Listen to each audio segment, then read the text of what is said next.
Hello दोस्तों, कैसे हो आप लोग। मेरा नाम है दीपक और मैं स्वागत करता हूं अपने इस YouTube channel civil only prelims में, जिसमें कि आज हम 23 जून 2023 की हिंदू एनालिसिस की बात करेंगे। तो चलिए स्टार्ट करते हैं आज के हमारी टॉपिक को। सबसे पहला जो आपका मैपिंग का क्वेश्चन है, मैपिंग में आपको क्या देखना है, आपको इजराइल के बारे में आज देखना है। ठीक है, इजराइल के बारे में आज आपको देखना है। तो देखिए इजराइल में यहाँ पे मैंने हर चीज दे दिया है कि आपका वेस्ट बैंक कहाँ है, ठीक है, जेरूसलम कहाँ है, और आपका क्या नाम है गाजा स्ट्रिप जो है वो कहाँ है, डेड सी जो इम्पोर्टेंट है। ठीक है, उसके बाद आपका अगर बात की जाए यहाँ पे बॉर्डर कंट्री कौन कौन सी है आपको वो देखना है। जैसे कि आपका यहाँ पे अलग अलग जैसे लेक तिबेरिशिया, गोलन हाइट्स, ठीक है। तो ये सारी चीजों को कहीं ना कहीं आपको देख लेना है। ठीक है, लेबनान, सीरिया, जो आपका क्या नाम है जॉर्डन, इजिप्ट और गल्फ ऑफ अल अकावा। ठीक है, ये कहीं ना कहीं इम्पोर्टेंट है इसमें, और इस चीजों को मार्क कर लेना आप। ठीक है, चलिए आगे बढ़ते हैं। मैपिंग क्वेश्चन के बाद अब हमारा जो पहला न्यूज है वो है Modi's US visit yield many vital agreement. जैसे जैसे आपको पता है कि जो हमारे प्राइम मिनिस्टर नरेंद्र मोदी है वो अभी यूएस के दौरे पे हैं। ठीक है, यूएस के दौरे पे हैं और वहां पे जाके वो उनको बहुत सारी एग्रीमेंट पे क्या करनी है, साइन करनी है। ठीक है, एग्रीमेंट पे, जिसमें कि हमारी अगर बात की जाए टेक्नोलॉजी की, दूसरी बात की जाए आपके हेल्थ, एनवायरमेंट, वीजा, स्पेस, इनसे रिलेटेड क्या करनी है, इनको बातचीत करनी है। जब इनसे रिलेटेड ये बातचीत करेगी तो इससे क्या होगा, एक फॉर्मल टाइज जो है, जो इन दोनों का रिलेशन है, रिलेशन भी कहीं ना कहीं एक नई ऊंचाई तक पहुंचेगा। ठीक है, तो यहाँ पे यही चीज बात की जा रही है। जो अभी हमारे प्राइम मिनिस्टर मोदी वहां पे गए हुए हैं, तो वहां से क्या होगा, यहाँ पे हमें बहुत सारी ऐसी अपॉर्चुनिटी मिलेगी जिससे कि हम अपनी इंडिया की जो ग्रोथ है उसको कहीं ना कहीं बढ़ा सके, और साथ ही साथ इंडिया और यहाँ पे अमेरिका की यानी कि यूएस की जो पार्टनरशिप है वो कहीं ना कहीं इम्पोर्टेंट है। क्यों? क्योंकि अगर हम देखा जाए तो अगर हम इंडिया की बात करें, इंडिया में आपके जैसे पता है कि इस तरफ आपके आपके यहाँ पे आपका क्या है, चाइना है, यहाँ पे आपका क्या है, पाकिस्तान है। तो कहीं ना कहीं दोनों हमारे लिए अभी इस टाइम पे खतरे की चीज है, और साथ ही साथ यहाँ पे इंडियन ओशियन का रीजन है, और चाइना क्या चाहता है कि इस इंडियन ओशियन पे उसका जो हो दबदबा हो, यानी कि उसका जो है डिफरेंस होना चाहिए। लेकिन इस चीज को क्या करना चाहता है, यूएस कहीं ना कहीं कर्टेल करना चाहता है। इसीलिए यूएस जो है हमारे साथ इतनी एग्रीमेंट कर रहा है ताकि हमारे जो सॉफ्ट पावर है यानी कि जो हमारी वैल्यूज है उसको उसके साथ ऐड होके कहीं ना कहीं वो चाइना को कर्टेल कर सके। क्योंकि इंडिया की जो प्रेजेंस है वो साउथ कहीं ना क्या नाम है आपके इंडियन ओशन में वो सबसे ऊपर है। ठीक है, यानी कि जो इंडिया यहाँ पे दो ही कंट्री जो है पावरफुल हो रहे हैं, एक तो चाइना और एक इंडिया। चाइना के साथ तो रिलेशन बना नहीं सकता, तो इंडिया के साथ रिलेशन कहीं ना कहीं अच्छा करके उस चीज को इंडियन ओशियन में जो चाइना की प्रेजेंस है और जो चाइना की बेल्ट एंड रोड इनिशिएटिव है उसको रोकना चाहता है। इससे यूएस को क्या फायदा होगा, यूएस को इसलिए ये फायदा होगा कि जो उसका पहले वर्ल्ड का जो लीडर बना हुआ है, जो पहले नंबर पे, वो कहीं ना कहीं बना रहेगा। तो यहाँ पे किन किन चीजों की बात की गई है, सबसे पहले अगर डील में बात की गई है आपकी transfer of jet engine technology की बात की गई है। ठीक है, यहाँ हेल्थ केयर सिस्टम की बात की गई है, और जो भी आप जैसे आपके टेक्नोलॉजी की बात की गई है, आईसेट वगैरह जैसे। ठीक है, तो इन सब चीजों की बात की गई है, और साथ ही साथ ग्लोबल क्लाइमेट जो चेंज हो रहा है उसके ऊपर भी कहीं ना कहीं दोनों लीडर जो है बायलैटरल मीटिंग में इस चीज को भी एड्रेस कर रहे हैं। ठीक है, और भी चीजें हैं, बहुत सारी चीजें अभी आगे आपको इसके ऊपर न्यूज मिलेंगे। ठीक है, चलिए आगे बढ़ते हैं। अगला है centre grant approval of Kalaignar pen monument in Bay of Bengal. क्या हो रहा है, सेंटर ने कहीं ना कहीं ग्रांट दे दिया है इसके लिए, अप्रूवल के लिए, किसके, कलाइंगार पेन मोनूमेंट। ठीक है, ये जो है किस लिए बनाया गया है, यहाँ पे एक जो पेन मॉडल है आप देख सकते हैं, इस तरह की पेन मॉडल जो है डिजाइन ऑफ कलाइंगार की पेन मोनूमेंट जो है वो बनाया जाएगा। ठीक है, जो आपके ये क्या होगा, एक टूरिस्ट प्लेस का भी काम करेगा, टूरिस्ट का भी काम करेगा, यहाँ पे अट्रैक्शन बढ़ेगा, और ये किस चीज को दिखा रहा है? ये दिखा रहा है कि जो हमारे पोएट थे, कवि थे, ठीक है, उनकी कहीं ना कहीं जो प्रेजेंस है उसको यहाँ पे दिखाने की कोशिश कर रहे हैं, ठीक है। जो इसमें किसके बारे में बात की गई है? करुणा निधि के बारे में, करुणा निधि, ठीक है। ये एक बहुत बड़े पोएट थे, इन्होंने कहीं ना कहीं बहुत सारी किताबें भी लिखी है, 100 से ऊपर किताबें लिखी है। तो इनकी याद में इस चीज को बनाने की बात की गई है, जिसमें इनको क्या चाहिए, आपके सेंट्रल जो है ग्रांट कर रही है कि अप्रूवल को कलाइनगार की पेन मॉन्यूमेंट में, कहाँ पे, बे ऑफ बंगाल में इसको बनाने की बात की गई है, ठीक है। इसको कहीं ना कहीं जो गिवन किया जा रहा है, कोस्टल रेगुलेशन जोन की क्लियरेंस मिली है, तमिलनाडु गवर्नमेंट की प्रपोजल किया है, लेकिन सिर्फ इसी से काम नहीं चलने वाला, इसको क्या करना पड़ेगा, इनके expert clearance is provided based on recommendation of expert appraisal committee and Tamil Nadu coastal zone management authority के द्वारा इनको क्या हुआ है, क्लियरेंस मिला हुआ है, ठीक है, जहां पे ये इस चीज को बना सकते हैं। ये 80,000 करोड़ रुपीस के कॉस्ट पे इसको कहीं ना कहीं बनाया जा रहा है। और ये अगर बात की जाए कुछ कंडीशन की, जो यूनियन मिनिस्टर इंक्लूड किया, no objection certificates from INS Adyar that is situated 800 metre away from the project site before the construction. Construction से पहले अगर जो कोई भी इस तरह के ऑब्जेक्शन जो है, सर्टिफिकेट जो है वो मिला हुआ है जो INS अदायर के रूप में, ठीक है। यहाँ पे अगर बात करें CRZ की, तो ये क्या है जरा बात कर लेते हैं। देखिए CRZ है जो आपके guidelines and procedure conducting environmental appraisal of A project, ठीक है, सॉरी यहाँ से, हाँ, EAC जो है एक स्टैट्यूटरी बॉडी है, इन्वायरमेंटल अप्रेजल कमेटी जो है एक स्टैट्यूटरी बॉडी है, ठीक है। ये जो है इवेल्युएट करता है जो इन्वायरमेंटल में इम्पैक्ट हो रहे हैं, जो वेरियस डेवलपमेंट और प्रोजेक्ट की वजह से जो इम्पैक्ट हो रहे हैं, उसको कहीं ना कहीं क्या करता है, रिकमेंडेड करता है और ग्रांटेड लेता है, इन्वायरमेंटल क्लियरेंस मिले या ग्रांट करता है कि इन्वायरमेंटल क्लियरेंस है या नहीं है, ठीक है। इन्वायरमेंटल अप्रेजल कमेटी में जो एक्सपर्ट्स होते हैं वो डिफरेंट फील्ड के होते हैं, इकोलॉजिकल, वाइल्ड लाइफ के होते हैं, हाइड्रोलॉजिकल, जियोलॉजिकल, सोशोलॉजिकल, इंजीनियरिंग, इस तरह के जो होती है बहुत सारे एक्सपर्ट इसमें इंक्लूड होते हैं। और इन्वायरमेंटल इकोलॉजिकल जो कमेटी है वो डिवाइड है बहुत सारे सेक्टर में, जैसे थर्मल पावर हो गया, कोल माइनिंग हो गया, इन सब चीजों को भी देखती है, ठीक है, इसलिए इनको सेपरेट कर रखे हैं। इनकी जो गाइडलाइंस और प्रोसीजर है वो इन्वायरमेंटल अप्रेजल ऑफ प्रोजेक्ट पे काम करती है, ठीक है।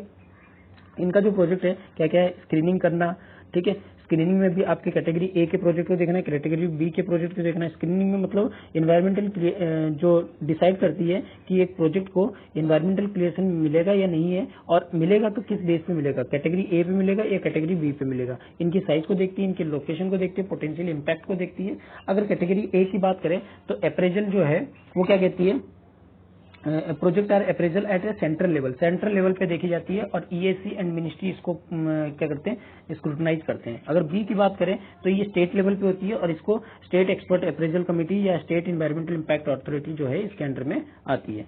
उसके बाद दूसरा है स्कोपिंग क्या है, इन्वायरमेंटल इम्पैक्ट जो कमेटी है वो क्या करती है, डिटरमाइन करती है स्कोपिंग और इसके टर्म्स ऑफ रेफरेंस को, जिसके टर्म्स ऑफ रेफरेंस को जो कंडक्ट करती है इन्वायरमेंटल इम्पैक्ट असेसमेंट के टाइम पे, ठीक है। अगर टर्म्स ऑफ रेफरेंस की बात करें तो ये क्या है, एक स्पेसिफिक की है जो एड्रेस करती है इन्वायरमेंटल इम्पैक्ट असेसमेंट रिपोर्ट को, जो कि बेसलाइन है किस पे, डाटा कलेक्शन, जो भी इसमें डाटा कलेक्शन किया जाएगा या जो भी इम्पैक्ट होगा, जो इम्पैक्ट प्रेडिक्शन किया जाएगा, असेसमेंट किया जाएगा, मिटिगेशन किया जाएगा, उनको कहीं ना कहीं आपके टर्म ऑफ रेफरेंस में लिखा जाएगा, ठीक है। पब्लिक कंसल्टेंसी यहाँ पे जरूरत है, पब्लिक की राय लेनी पड़ेगी, ठीक है। पब्लिक कंसल्टेंसी जो है इन्वॉल्व है किस चीज में, आपकी दो स्टेज में, public hearing and inviting writing comments from public and other stakeholders, और EAC जो है व्यू करता है सजेशंस पब्लिक और other stake while appraising project, जो भी व्यूज है या सजेशन है उसको भी पब्लिक की या स्टेक होल्डर की, उसको भी कहीं ना कहीं ये देखती है। अप्रेजल की बात करें, एग्जामिन करती है और इवेल्युएट करती है, जो फाइनल इन्वायरमेंटल इम्पैक्ट रिपोर्ट है उसको कहीं ना कहीं सबमिट करती है बाय प्रोजेक्ट प्रोपोनेंट के साथ अदर डॉक्यूमेंट, जैसे कि फिजिकल रिपोर्ट हो गया, कंप्लायंस रिपोर्ट हो गया, रिस्क असेसमेंट रिपोर्ट हो गया, इन सब के साथ वो सबमिट करती है, ठीक है। अगर EAC की बात करें तो ये कहीं ना कहीं बहुत सारे प्रोजेक्ट को इनवाइट भी करती है कि आओ प्रेजेंटेशन करो, डिस्कशन करते हैं इस प्रोजेक्ट पे, देखते हैं ठीक है क्या होता है। तो बाद में फिर इस डिस्कशन में, डिसीजन में क्या जो भी क्लियरेंस अगर मिलता है तो उसको मिल जाता है, ठीक है, इन्वायरमेंटल इम्पैक्ट असेसमेंट में, ठीक है। यहाँ पे दूसरी चीज बात की गई है CRZ की, यानी कि कोस्टल रेगुलेशन जोन की। कोस्टल रेगुलेशन जोन क्या होती है? जो कि कोस्टल की रेगुलेशन करती है, जो यहाँ के जो कोस्टल एरिया है उनकी रेगुलेशन, वहाँ पे पॉल्यूशन हो रहा है कि नहीं हो रहा है उसकी जांच पड़ताल करना, उसमें कितनी पॉल्यूशन है, वो सारी चीजों का जांच पड़ताल कौन करता है? CRZ करता है। तो एनवायरमेंटल इम्पैक्ट जो कमेटी है और CRZ के बारे में आपको पता लग गया। ठीक है, चलिए आगे बढ़ते हैं।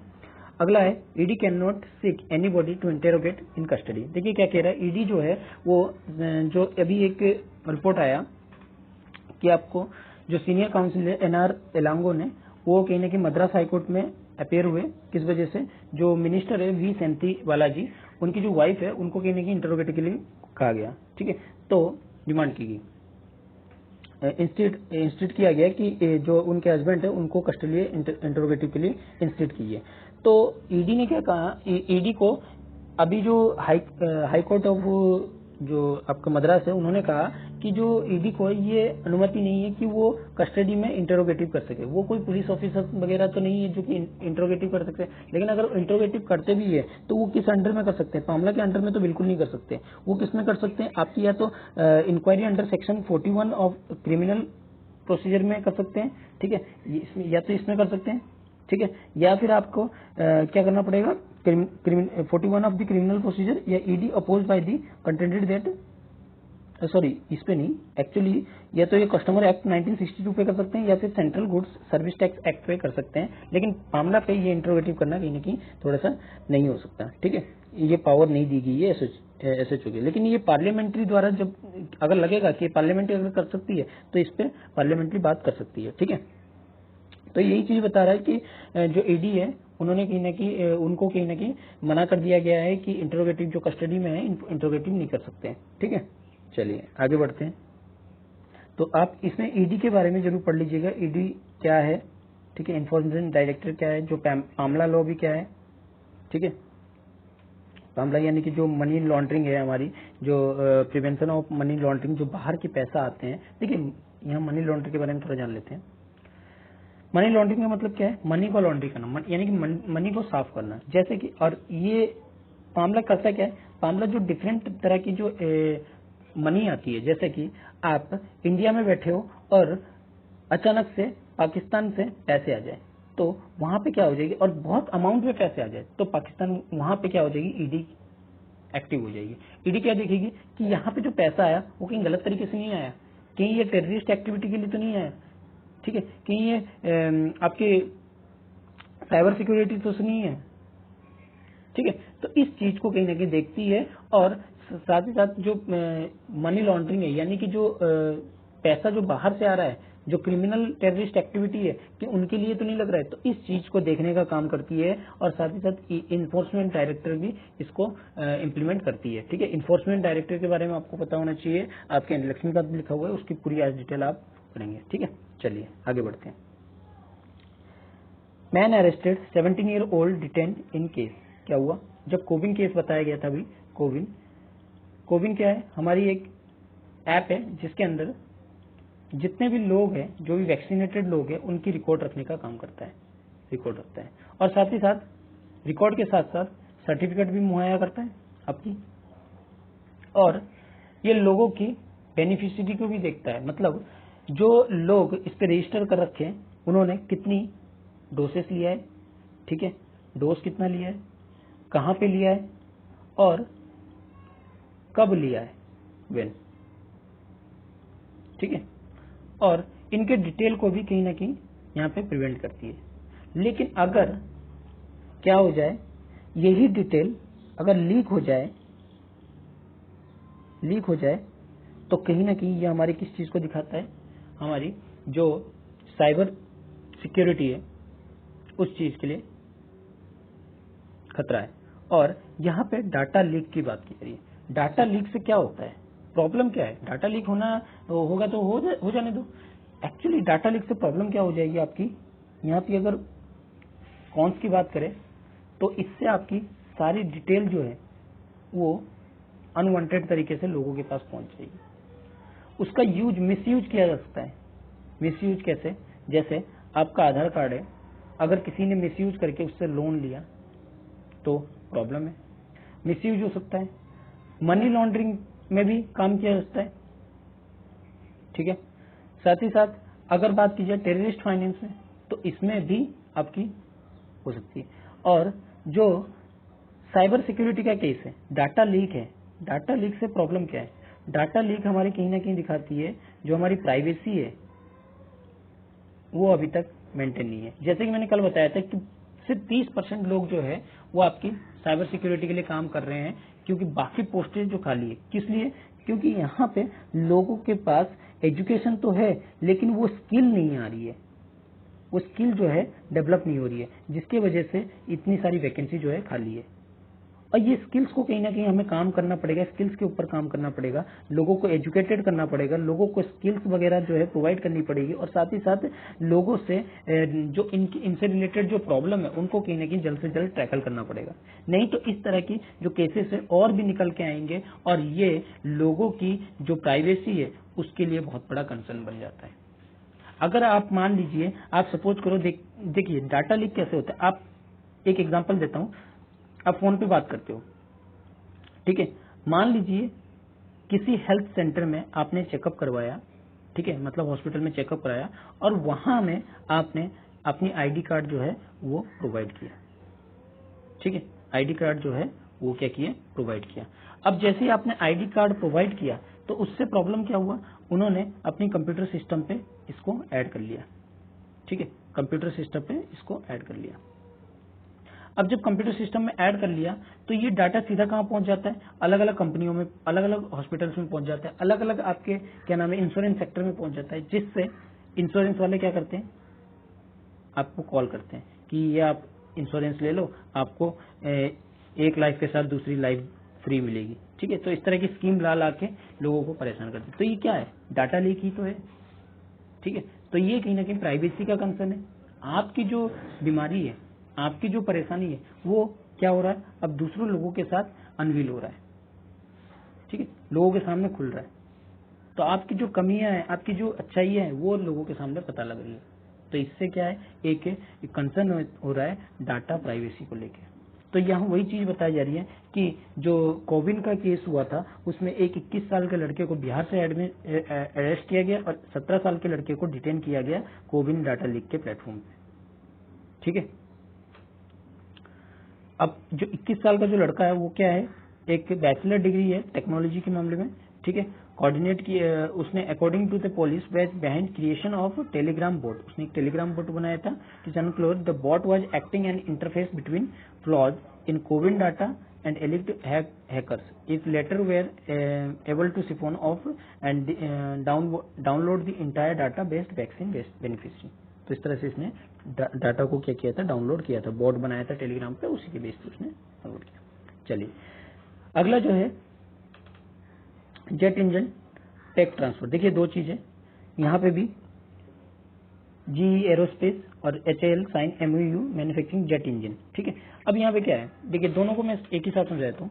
जो आपका अभी हमारे मिनिस्टर गए हुए हैं यूएस में बहुत सारे टेक्नोलॉजी ट्रांसफर की बात की है, उनमें से एक है जो आपकी एरोनॉटिक लिमिटेड अनाउंस जो कर रही है कि वो यहाँ पे इंडिया में ही ज्वाइंटली प्रोड्यूस करेगी GE 414 जेट इंजन, ठीक है, for Tejas mark combat aircraft, ठीक है। इंजन जो बनाएगी इन इंडिया में for Tejas mark 2 light combat aircraft के लिए।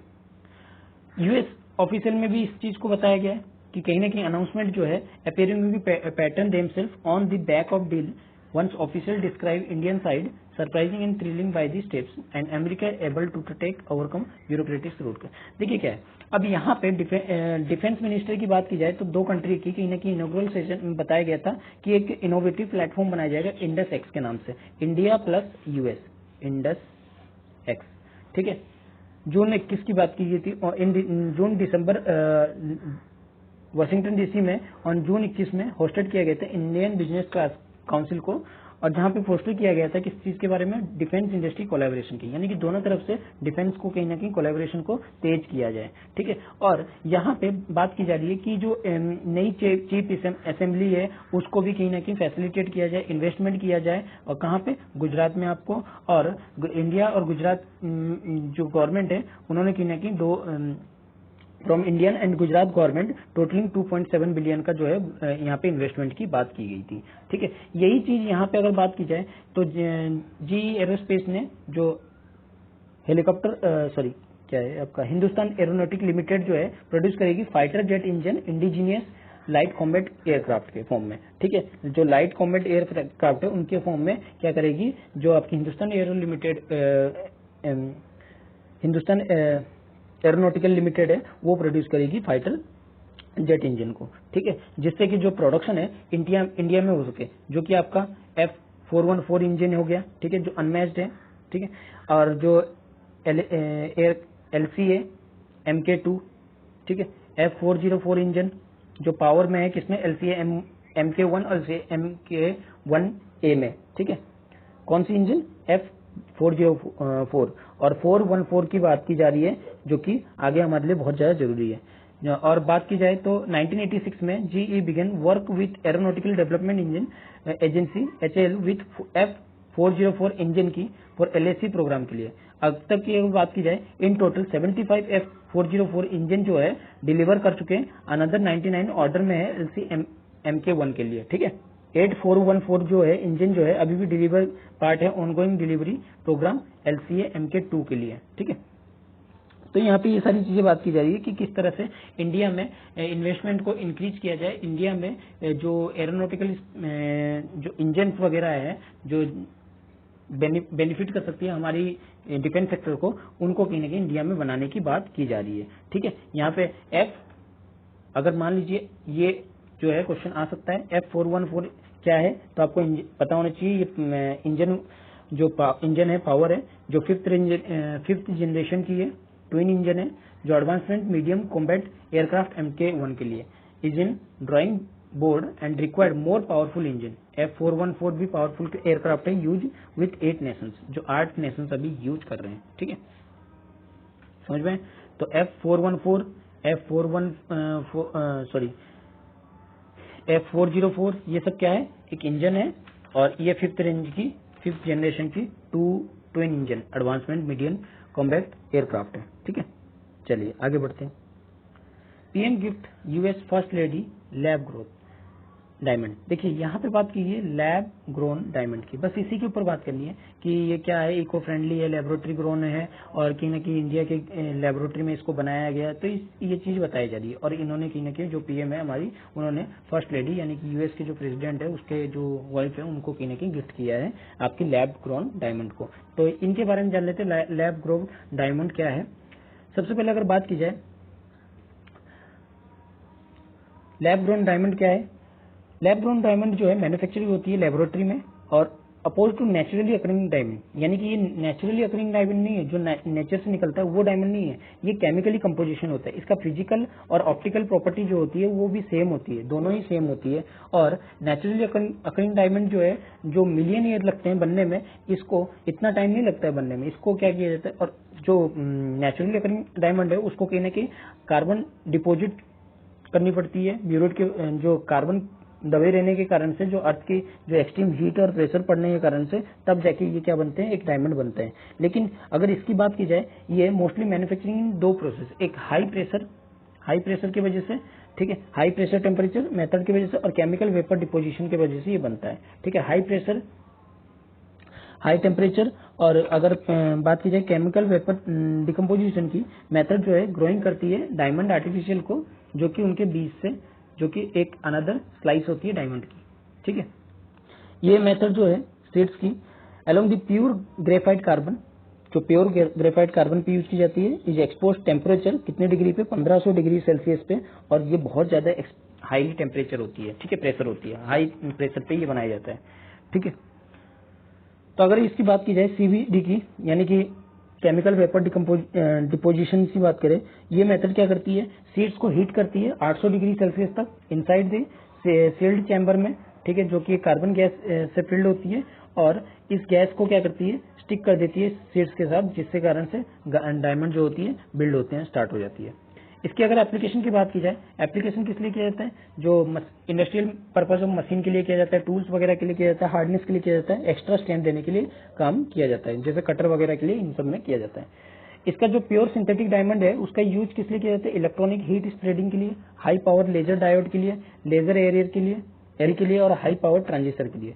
इसका जो सिग्निफिकेंस है, ये एनवायरमेंटल को नुकसान नहीं पहुंचाता है, ठीक है, इको फ्रेंडली है, और लोगों के लिए मैन्युफैक्चरिंग भी जो है आसानी से हो जाती है, और it take 10 times more energy exact natural diamond, यानी कि 10 गुना ज्यादा एनर्जी लेती है एक नेचुरल डायमंड को बनाने में, ठीक है। चलिए, तो आपको आई होप कि इसको लैब ग्रोन डायमंड के बारे में समझ में आ गया होगा। चलिए आगे बढ़ते हैं। आगे बताया जा रहा है लार्सन टर्बो जो है और डिफेंस DRDO है, उन्होंने क्या किया है, थर्सडे को एक कॉन्ट्रैक्ट साइन किया है जिसमें ये बताया है कि 2 एयर इंडिपेंडेंट प्रोपल्शन जो है सिस्टम जो है मॉड्यूल कौन सी क्लास का, कैलेवरी क्लास का सबमरीन का, उसको कहीं ना कहीं अनाउंस किया है, ठीक है। किस चीज के बारे में? एयर इंडिपेंडेंट प्रोपल्शन सिस्टम, ठीक है। कौन सी क्लास का है? आपकी कैलेवरी कलवरी क्लास की जो है,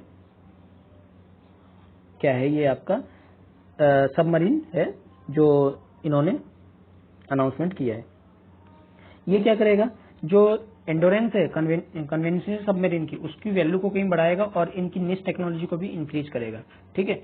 और ये भी अच्छी चीज है क्योंकि हमारी जैसे अगर इंडिया को इंडियन ओशियन में प्रेजेंस बनानी है तो उसकी जो पावर है उसको कहीं ना कहीं इनहेंस करना पड़ेगा। अगर उसको इनहेंस नहीं करेगा, जो चाइना है उसको वो प्रॉब्लमेटिक क्रिएट करेगा, जिसके कारण से इंडिया जो है अलग अलग देशों के साथ इंडियन ओशियन के लिए बात कर रहा है, सिक्योरिटी के लिए बात कर रहा है, उनके साथ पैक्ट कर रहा है, MOU साइन कर रहा है, इन एडवांस टेक्नोलॉजी की बात कर रहा है, जिससे कि वो इंडिया को एक मल्टीनेशनल यूनिलेटरल की जगह मल्टीलेटरलिज्म की तरफ देख रहा है, ठीक है। मल्टीलेटरलिज्म मतलब यहाँ पे किसी एक का तो नहीं हो, लेकिन सब यहाँ पे क्या करें, अपनी अपनी इक्वल इंपॉर्टेंस रखें, ठीक है। चलिए आगे बढ़ते हैं। G20 education minister agree on equitable use of AI। क्या बात की जा रही है? आर्टिफिशियल इंटेलिजेंसी आज के टाइम पे बहुत जरूरी है। अगर बात कीजिए एजुकेशन सिस्टम में अगर आर्टिफिशियल इंटेलिजेंस नहीं होगा, आर्टिफिशियल इंटेलिजेंस हो रही है, इंटरनेट नहीं होगा, तो क्या होगी? तो क्या लोग बच्चे जो है एजुकेशन जो इस टाइम पे मिल पा रहा है, क्या वो एजुकेशन अब मिल पाएगा? वो कहीं ना कहीं थोड़ी सी प्रॉब्लम होगी, ठीक है। तो बच्चे क्या करेंगे, आज के टाइम पे अगर कोई चीज नहीं समझ में आती है, उनके पास अलग अलग सोर्स है, यूट्यूब है, आपके सोशल मीडिया है, तो वहां से वो सीख सकते हैं। लेकिन अगर मान लीजिए इंटरनेट होगा ही नहीं, तो ये क्या होगा, प्रॉब्लम क्रिएट करेगा स्टूडेंट्स के लिए। अगर बात की जाए कोविड-19 में किस तरह से हमने देखे थे, जो इंटरनेट है वो बच्चों में क्लासरूम स्टडी के लिए जूम मीटिंग वगैरह या गूगल मीट वगैरह इस तरह से करने में हेल्पफुल हुई थी। लेकिन उस टाइम पे क्या होता है, इंटरनेट इतनी सफिशिएंट नहीं थी, 4G की स्पीड में चल रही है। आज तो 5G आ चुकी है, लेकिन 4G की स्पीड में चल रही है। लेकिन अगर अभी भी बात की जाए, बहुत सारी जगह में जैसे कि गाँव इलाकों में भी देखा जाए, तो वहां पे भी इतनी एजुकेशन वहां तक, इंटरनेट वहां तक नहीं पहुंची है। अभी रोलेक का काम चल रहा है, लेकिन फिर भी अभी नहीं पहुंचा। आप एक कमेंट सेक्शन में बताइए कि कौन सी ऐसी तरीका है जो केरल में अपनाया जा रहा है, जो आपकी इंटरनेट है वो गांव-गांव तक पहुंचाने के लिए। मैंने बताया इसको अपनी न्यूज में, तो आप बता सकते हैं, ठीक है। तो क्या किया गया है यहाँ पे, G20 एजुकेशन मिनिस्टर जो है एग्री हुए कि हम लोग जो है यूज करेंगे AI का इक्विटेबल वे में, यानी कि सबको इक्वल अमाउंट में हर चीज मिले, चाहे वो एज हो, जेंडर हो, सोशियो इकोनॉमिक चैलेंज हो, उनके भी उन चीजों को से भी दूर हटके हमें क्या करना होगा, एक सस्टेनेबली आर्टिफिशियल इंटेलिजेंस की बात करनी पड़ेगी। देखिए आर्टिफिशियल इंटेलिजेंस होता क्या है, देखिए इसको समझिए जरा। आर्टिफिशियल इंटेलिजेंस, सपोज कीजिए आप एक रूम में हो, वहां पे पंखा चल रहा है, लाइट चल रहा है, कंप्यूटर चल रहा है। अगर आप कमरे से बाहर जाते हो तो वो ऑटोमेटिकली, अगर आप कंपनी से कम मान लो 30 मिनट तक जा रहे हो, तो उससे क्या हो रहा है, यहाँ पे ये सब तो ऑन है, तो ये सब क्या चल रहा है। चलने से आपकी जो बिजली है, यानी कि जो इलेक्ट्रिसिटी है, उसका बिल तो बढ़ रहा है, और साथ ही साथ ये कंपोनेंट भी एक्स्ट्रा लोड उठा रहे हैं, जिसके कारण से इनको क्या होगी, प्रॉब्लम भी हो सकती है कंपोनेंट को, मतलब कोई खराब हो सकता है, कुछ हो सकता है, या फिर अर्जेंट में कुछ हो सकता है। तो इसके लिए आर्टिफिशियल इंटेलिजेंस अगर रहेगा तो इनको टाइम पे क्या कर देगा, इनको शट डाउन कर देगा, जिससे कि आपकी इलेक्ट्रिसिटी बचेगी, आपकी जो मेहनत है वो भी बचेगी, और आपकी काम जो कैपेसिटी है वो भी कहीं ना कहीं इंक्रीज होगी, ठीक है। इसीलिए इस चीज की बात की गई है। जो एजुकेशन मिनिस्टर है वो कहीं ना कहीं इक्विटेबल AI की यूज की बात कर रहे हैं। आर्टिफिशियल इंटेलिजेंस अगर इक्विटेबल लेवल पे पहुंचेगी तो हर एक तबके का क्या होगा, ग्रोथ होगा, हर एक तबका जो है ऊपर उठेगा और एजुकेशन वगैरह जो है वो और आसानी से लोगों को मिल सकेगी, जिससे इनका स्किल्स बढ़ेगा, इनकी मैपिंग पावर बढ़ेगी, इनकी जो वैल्यूज है वो बढ़ेगा और जो टीचर्स है टीचर्स को कहीं ना कहीं उस गैप को कवर करने में भी हेल्प मिलेगा, जिससे कि बच्चे जो है लैग कर रहे हैं। और साथ ही साथ बच्चों का एनरोलमेंट भी बढ़ेगा। अगर बच्चों का एनरोलमेंट बढ़ेगा तो इससे फायदा क्या होगा, हमारी जो ग्रोथ है वो भी बढ़ेगी, जो जीडीपी है वो भी ग्रोथ होगी और साथ ही साथ नेशनल इनकम भी इंक्रीज होगा। ठीक है, और ये एक अच्छा इंफ्रास्ट्रक्चर देने का भी काम करेगा। ये लोकल लैंग्वेज की बात करता है, ठीक है, रिसोर्सेज की बात करता है, ठीक है, artificial intelligence, education skill that protect human rights, जिससे ह्यूमन राइट्स की प्रोटेक्ट भी होगी। ठीक है, तो ये सारी चीजें यहाँ पे बात किया जा रहा है।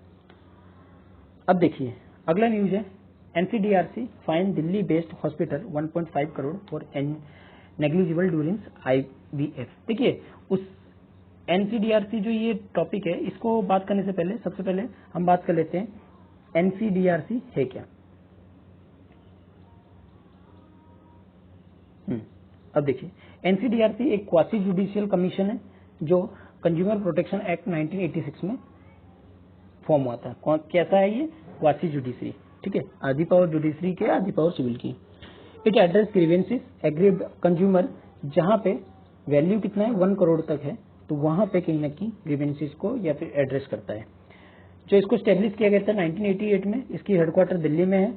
जो यहाँ पे बैठते हैं, जो कमीशन है वो बैठते हैं रिटायर्ड जज वगैरह, जो सुप्रीम कोर्ट के रिटायर्ड जज होते हैं वो कहीं ना कहीं बैठते हैं। स्टैट्यूटरी प्रोविजन में क्या कहा गया है, सेक्शन 21 कंज्यूमर प्रोटेक्शन एक्ट 1986 में कहा गया है, the position states that NCDRC shall have jurisdiction to enter complaint value more than 1 crore and also appellate and revisional jurisdiction from order state commission districts for as case may be। क्या कह रहा है, जो section 21 है consumer protection act की, उसने कहीं ना कहीं ये बताया जो एनडीआरसी है जुरिडिक्शन पे ला सकती है जो भी कंप्लेंट अगर 1 करोड़ से ज्यादा हो, और उस पर अपीलेट कर सकती है या रिविजनल जुरिडिक्शन कर सकते हैं अगर ऑर्डर किसके थ्रू हो, स्टेट कमीशन या डिस्ट्रिक्ट के द्वारा हो। ठीक है, फॉर एज केस में भी। ठीक है, अगर सेक्शन 23 की बात की जाए, एक्ट क्या प्रोवाइड करता है, कोई भी एग्रीड पर्सन क्या कर सकता है, ऑर्डर जो भी ऑर्डर एनसीडीआरसी ने दिया है उसके खिलाफ अपील दायर कर सकता है सुप्रीम कोर्ट में, कितने दिन में, 30 डेज के अंदर अंदर, यानी कि सेक्शन 23 ये कहता है।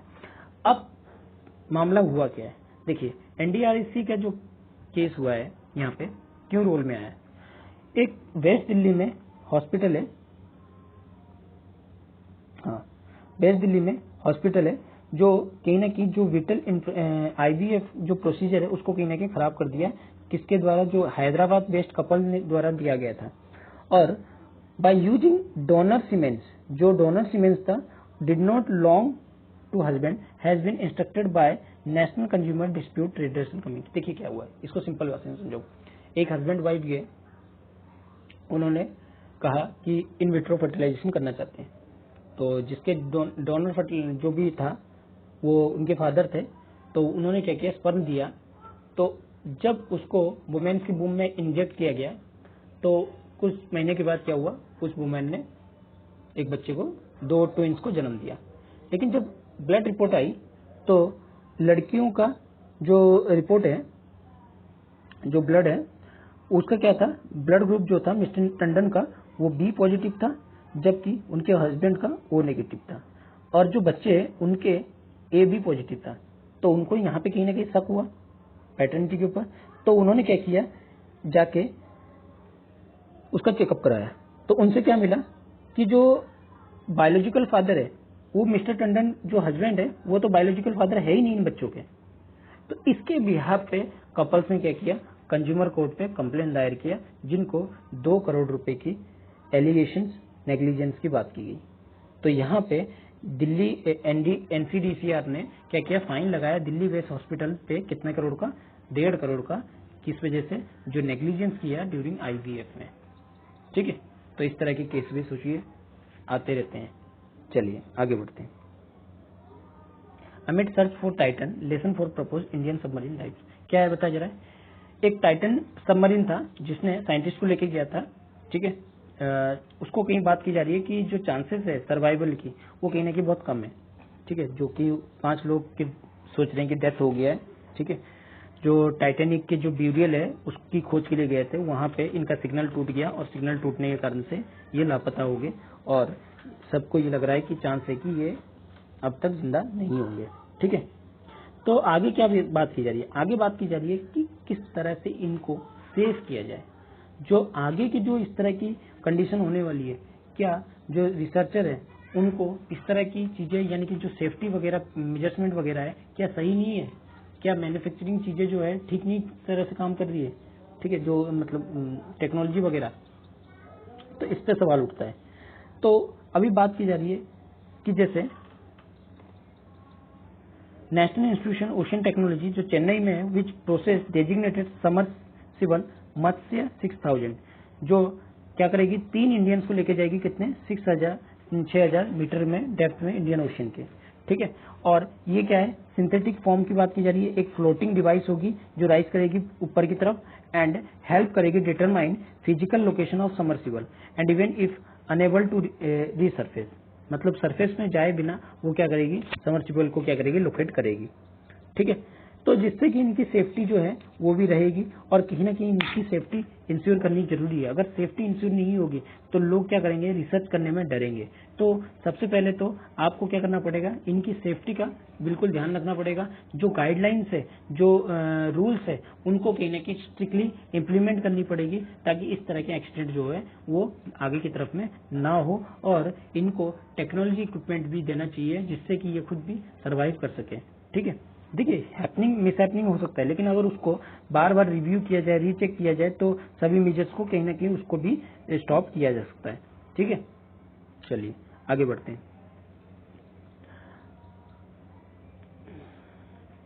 आगे है आपका MPC stress need for inflation vigil. क्या बताया जा रहा है, मॉनेटरी पॉलिसी कमेटी ने क्या कहा है कि उन्होंने कहा है अपनी स्टेटमेंट में कि हमें विजिलेंट हमारा काम है कि भैया आधा काम है कि प्राइस को कंट्रोल करना, हमें आइडियल कंडीशन में रखना है 4 ± 2 में रेंज में, लेकिन उसके लिए हमें क्या चाहिए, एक कुछ विजिलेंस चाहिए जो इन चीजों को प्राइस स्टेबिलिटी को लाने में काम कर सके, यानी कि इन पे देखरेख कर सके। तो इसीलिए उन्होंने क्या कहा है कि इस तरह के लिए हमें कुछ जिससे कि फॉरवर्ड लुकिंग असेसमेंट जो है वो कहीं ना कहीं यहाँ से इवॉल्व होगी और इन्फ्लेशन ग्रोथ को आउटलुक किया जाएगा और स्टैंड रेडी टू एक्ट, और किस तरह से एक्ट किया जाए उसके लिए भी रेडी रहना पड़ेगा। एसेस जो है क्यूमुलेटिव इंपैक्ट होगी 250 बेसिस पॉइंट रेट पे increasing implemented over the past year. ठीक है, और जो इन्फ्लेशन है उसको टारगेट करना पड़ेगा कितने 4% पे ही ±2 पे ही। ठीक है, जिससे कि जो अनसर्टिनिटी होती है किसी टाइम पे जिसके वजह से इन्फ्लेशन हो जाता है या डिफ्लेशन हो जाता है, तो उसको भी कहीं ना कहीं आपको नजर रखनी पड़ेगी। उसके लिए इनको क्या चाहिए, विजिलेंस ऑफिसर्स वगैरह चाहिए जो कि इस पे नजर रख सके और साथ ही साथ इसको आगे की सॉल्यूशन भी दे सके कि आगे किस तरह से हम काम करें ताकि इसको कंट्रोल में ला जा सके। लेकिन अगर क्योंकि ऐसा कहा गया है, क्योंकि यहाँ पे क्या बात की गई, बर्डन की। अगर वर्कलोड ज्यादा होगा तो कहीं ना कहीं काम की जो वर्किंग कैपेसिटी है, वर्किंग कैपेसिटी में कहीं ना कहीं कमी आएगी। तो वर्किंग कैपेसिटी को कहीं ना कहीं यहाँ पे क्या करना पड़ेगा, इंक्रीज करना पड़ेगा। उसके लिए आपको अगर एक्स्ट्रा लोगों की जरूरत पड़ रही है तो कहीं ना कहीं ये अच्छी चीज है ताकि लोगों की इफिशियंसी से आप उस चीज को और अच्छी तरह से बेटर तरीके से मैनेज कर सको। ठीक है, अब बात कर लेते हैं एमपीसी की, मॉनेटरी पॉलिसी कमेटी की। ये क्या है, आपके reserve Bank of India act 1934 में अमेंडमेंट किया गया और 2016 में कंस्टिट्यूट किया गया मॉनेटरी पॉलिसी कमेटी के बारे में। ठीक है, इसका क्या काम क्या था कि जो अलग अलग जो टूल्स है उनका यूज करना, ठीक है, मॉनेटरी पॉलिसी टूल्स है उनका यूज करना जिससे कि इन्फ्लेशन को जो है कंट्रोल किया जा सके। ठीक है, इसको इंस्टीट्यूट लाया गया central government of India under 45ZB of RBI act amendment 1934 में। इसका फंक्शन क्या है, इसका फंक्शन है डिसाइडिंग करना जो डिफरेंट पॉलिसीज है, रेट्स है, एमएसपी है, रेपो रेट है। ठीक है, पॉलिसी जो रेट्स जो इंक्लूड है एमएसएफ में। ठीक है, रेपो रेट है, ठीक है, रिवर्स रेपो रेट है और लिक्विडिटी एडजस्टमेंट फैसिलिटी है, उनको कहीं ना कहीं यहाँ पे देखरेख करना और उसकी रिस्पॉन्सिबिलिटी और उसको डिसाइड करना कि किस तरह से पॉलिसी रेट को बढ़ाया जाए। और इसका अगर कंपोजिशन किया जाए तो 6 मेंबर होते हैं इसमें, जिसमें 3 मेंबर जो होते हैं सेंट्रल गवर्नमेंट की तरफ से होते हैं, 3 मेंबर जो होती है आपकी गवर्नमेंट की तरफ से होती है जो नॉमिनेटेड है, गवर्नमेंट विल नॉमिनेटेड 3। ठीक है, no governmental official will be nominated to MPC. कोई भी गवर्नमेंटल ऑफिसर को जो है एमपीसी जो है वो नॉमिनेटेड नहीं कर सकती है, ठीक है। और जो तीन होती है वो कहाँ से होती है, आरबीआई से होती है, जिसमें जो गवर्नर होते हैं आरबीआई के गवर्नर वो एक्स ऑफिसर चेयरमैन होते हैं एमपीसी के, ठीक है। चलिए आगे बढ़ते हैं। तो यही यहाँ पे वही चीज की बात किया जा रहा है, ठीक है। आगे अगला जो आपका आज का लास्ट न्यूज है, Fitch upgrade India GDP growth 6.3। Fitch क्या है, यहाँ पे फिच एक रेटिंग कंपनी है, ठीक है। रेटिंग कंपनी के बारे में पता होगा, ये रेटिंग कंपनी क्या करती है, अलग अलग जो कंट्रीज है उनको रेटिंग प्रोवाइड करती है, या अलग अलग कंपनीज को भी रेटिंग प्रोवाइड करती है, जिससे कि लोग क्या कर सकें, यहाँ पे इन्वेस्टमेंट कर सके। अगर रेटिंग अगर अच्छी होगी, मान लीजिए 10 टोटल रेटिंग 10 है, 9 रेटिंग है और किसी का मान लीजिए 7 रेटिंग है, तो कोई क्या चाहेगा कि जो 9 रेटिंग वाले हैं वहां पे हम लोग इन्वेस्ट करें, वहां पे इन्वेस्ट करने के बाद हमें अच्छी रिटर्न मिलेगी। लेकिन 7 पे थोड़ा सा क्या होंगे, डाउनफॉल होगी, ठीक है। क्यों, क्योंकि वहां पे लोग नहीं जाएंगे। अगर यूएस की बात की जाए और इंडिया की बात की जाए, इंडिया को पता है इंडिया की यूएस की रेटिंग इंडिया से बहुत काफी अच्छी है, काफी बेटर है, तो जिसके कारण से इंडिया में जो लोग है इन्वेस्टमेंट कहाँ करना चाहते हैं, यूएस में। चाहे उसका इंटरेस्ट रेट कम क्यों ना हो, लेकिन उसकी जो रिस्क है वो कहीं ना कहीं कम है, जिसके वजह से यूएस में लोग क्या करना चाहते हैं, अपनी इन्वेस्टमेंट को ज्यादा बढ़ाना चाहते हैं। तो वो किस चीज पे असेसमेंट करके अपनी रेटिंग बनाते हैं, वो अलग अलग मैनेजमेंट पे रेटिंग बनाते हैं, ठीक है। उनकी वर्किंग कैपेसिटी पे बनाते हैं, ठीक है। जो कंपनी क्या है, मैनेजमेंट किस तरह से काम कर रहा है, कैपेसिटी क्या है, वहां पे लोगों की वैल्यूज क्या है, लोगों की जो वर्कर की वैल्यूज क्या है, वर्कर को कितना सैलरी मिला, इस चीज पे वैल्यू करके क्या कर सकते हैं, ये रेटिंग बना सकते हैं। कोई कंपनी प्राइवेट तौर पे भी किसी को भी हायर करके उसकी रेटिंग को भी कर सकता है, ठीक है। तो इसने क्या बताया कि जो इंडिया की इकोनॉमिक ग्रोथ है वो 6.3 रहने वाली है 2023-24 में, जो पहले प्रेडिक्ट किया जा रहा था 6% की प्रेडिक्ट किया जा रहा था, लेकिन अब जो है वो बता रहा है 6.3 जो है ये रहेगी, ठीक है। अगर बात की जाए, इसने कहीं ना कहीं बताया global rating measures said it is now expect Reserve Bank of India to maintain the pause of interest rate increasing, कहीं ना कहीं मेंटेन करेगी किसको, जो इंटरेस्ट रेट को जो बढ़ रही है उनको कहीं पॉज करने की कोशिश करेगी, ठीक है। और स्टार्टिंग कटिंग रेट से अर्ली नेक्स्ट ईयर, और आगे के दिनों में कहीं ना कहीं कट करने की बात भी कर रही है। तो यहाँ पे और बाकी चीजें जो है वो हमें पढ़ने की जरूरत नहीं है, हमें सिर्फ ये जानने की जरूरत है कि फिच क्या होती है, जो आपकी रेटिंग सिस्टम क्या होती है, और ये ग्रोथ जीडीपी ग्रोथ में कैसे हेल्पफुल कर सकती है। अगर अच्छी चीजें रहेगी तो फॉरेन डायरेक्ट इन्वेस्टमेंट क्या होगा, एफडीआई जो है वो अच्छी आएगी, अच्छी आने से क्या होगा, जो आपकी जीडीपी है वो कहीं ना कहीं ग्रोथ होगी। और उसी के अनुमान से इसने बताया कि 6.3 का जो है आपका इंडिया की जीडीपी जो है वो रहने वाली है अगले साल, expected rate cut early next year, ठीक है। तो आज का न्यूज यहाँ तक था। आई होप कि आपको आज का न्यूज अच्छा लगा होगा। अगर अच्छा लगा है तो इसको लाइक कीजिए, शेयर कीजिए और सब्सक्राइब करना ना भूलिएगा। Thank you.